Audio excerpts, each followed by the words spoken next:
Kalau ibunya udah berani untuk menitipkan anaknya ke orang terdekat, walaupun bukan sedarah ya, walaupun bukan orang tuanya gitu kan, atau bukan keluarganya, ya itu berarti bukan cuman sekali itu gitu loh, bukan cuman sekali itu, pasti udah sering juga. Dan makanya si ibunya Tamara ya mengapa memberanikan atau mempercayai orang itu, eh, tolong dijagain, sementara sementara ibunya lagi kerja gitu loh. Karena saya tahu tuh syutingnya pun hari itu tuh nggak banyak, cuman sedikit. Terus nggak lama dia balik lagi ke lokasi dan ternyata memang udah nggak di lokasi, udah di rumah sakit. Makanya nggak nyangka juga kalau misalnya sampai terjadi hal ini gitu, karena bukan cuma sekali ini aja pasti yang udah dititipin kayak gini gitu. Jadi kalau dibilang kelalaian ya nggak ngerti juga sih ya. Kalau kelalaian itu kan mungkin kayak baru kenal dititipin gitu kan, itu disebut bolehlah di kelalaian. Tapi kalau memang udah kenal lama dan udah beberapa kali dititipin nggak ada masalah, ya ya kita nggak tahu loh gitu kan, orang itu tiba-tiba berubah pikiran jadinya jahat, jadinya apa kita nggak tahu. Tapi sempat ini nggak Mas? Dapat info nggak?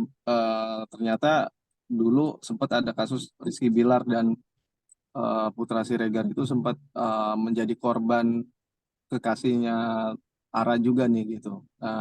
Tahu nggak info itu gitu? Ternyata memang Info. jejak rekam si kekasihnya Ara ini, maaf, Mm-mm. dinilai negatif gitu, dinilai buruk gitu. Tanggapannya Iya, seperti kalau itu. kasus kalau kasus yang itu, yang lain itu, yang kalau nggak salah di klub apa di mana sih saya lupa deh, sama Hmm. Putra Siregar juga kan ya. Ya. Itu saya tahu waktu itu kan, cuman saya nggak tahu siapa orangnya gitu. Dan waktu itu pun Tamara juga nggak cerita gitu tentang kasus itu, bahwa yang lakuin adalah pacarnya. Saya baru tahu dari sosmed malahan. Oh ternyata yang dulu kasus sama Rizky Bilar sama Putra Siregar ini dia ya orangnya gitu kan.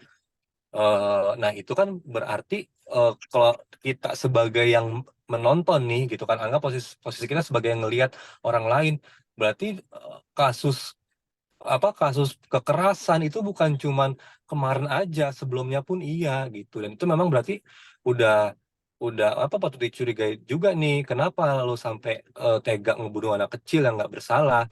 Apakah memang lo rencanain, apa lo tiba-tiba hilaf, itu nggak ngerti deh gitu. Tapi logikanya ya, ini bukan bukan menilai dianya ya, tapi secara global nih, kalau kita berani ngelakuin sesuatu berarti itu kayak udah ada kayak apa sih, nggak tahu ya, mungkin dia lagi berantem sama Tamara beberapa hari ini, atau terus dia kesel tiba-tiba dia hilaf atau gimana nggak tahu. Cuma kalau tiba-tiba kayak langsung ini, aneh juga sih secara tiba-tiba gitu loh. Mungkin ada masalah sebelumnya ya, kita nggak tahu. Jadi harusnya Mungkin setimpal tuh, hukumannya harus yang benar-benar berat atau gimana kalau dari Mas Iki sendiri?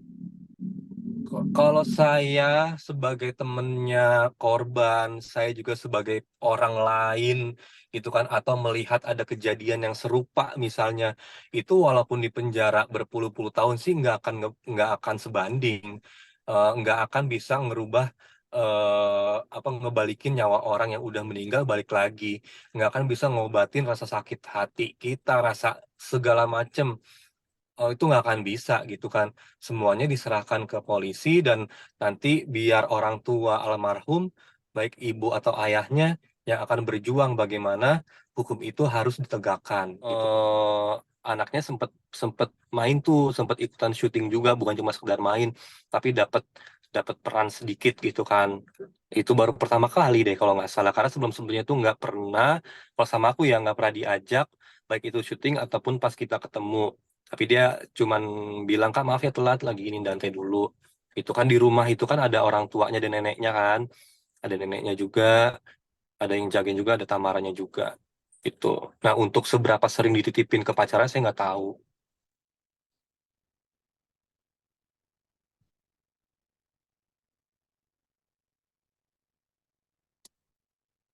Gimana, udah cukup?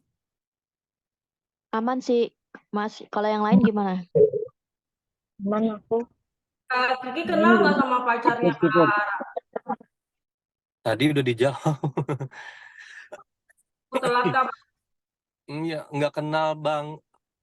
Kalau kenal banget, banget itu nggak kenal karena nggak, yang pertama nggak pernah ketemu, cuman sedikit tahu aja dia pacarnya namanya siapa, terus pernah sedikit cerita lagi ribut gitu kan, ributnya kayak sebesar apapun saya nggak nanya dalam gitu kan karena itu privasi dia kan kayak gitu. Tapi ya namanya juga orang berhubungan pasti kan ada masalahnya, ada nanti seneng, nanti ketawa, nanti happy, nanti berantem segala macam kayak gitu.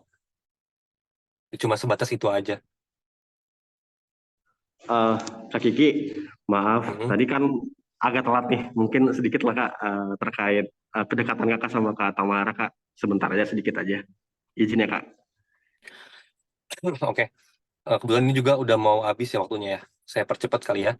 Jadi kalau memang sama Tamara ini saya baru kenal 2 tahunan gitu kan, dan sama 2 tahun ini memang intens juga syuting barengnya. Dan bukan cuman syuting aja, suka ya ketemuan kalau lagi sama-sama ada waktu gitu. Terakhir ketemu memang udah lama nih, eh, Agustus atau Juli tahun lalu. Selebihnya ini belum ketemu juga karena kan memang sibuk masing-masing dan belum satu judul gitu. Tapi memang Tamara ini tipe orang yang ceria orangnya, yang kalau cerita lagi ada masalah sama pacarnya pun dia tuh nyampeinnya itu sambil kayak orang senyum atau apa gitu. Makanya waktu awal-awal, ini lo gimana sih? Katanya lagi berantem sama cowok lu, tapi kenapa kayak orang senyum? Oh ternyata memang dia tipe orang yang kayak gitu, tipe orang yang ceria. Tapi kan bukan berarti karena dianya ceria atau kayak sumringah banget sih kayak di foto kayak gitu kan. Bukan berarti dia tuh nggak ada rasa sedih atau gimana gitu. Makanya makanya banyak orang-orang di luar sana yang berasumsi, menyalahkan tampilannya, menyalahkan cara dia fotonya dengan senyum segala macam gitu. Mungkin Kak, terakhir Kak, harapannya sekaligus doa dari kasus ini sama Kak Tamara dan Angga juga Kak. Ya, yang pertama, sekali lagi saya mengucapkan turut berduka cita atas meninggalnya anak dari teman saya, Tamara, Dante.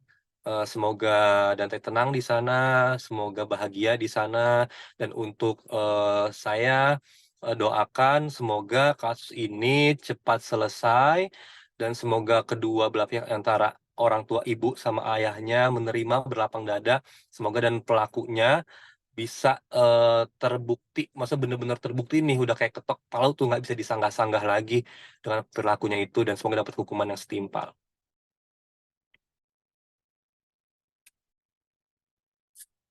Oke, makasih banyak Kak. Ya, makasih ya semuanya ya, makasih Makasih banyak banyak Kak. sama. Kak Kiki.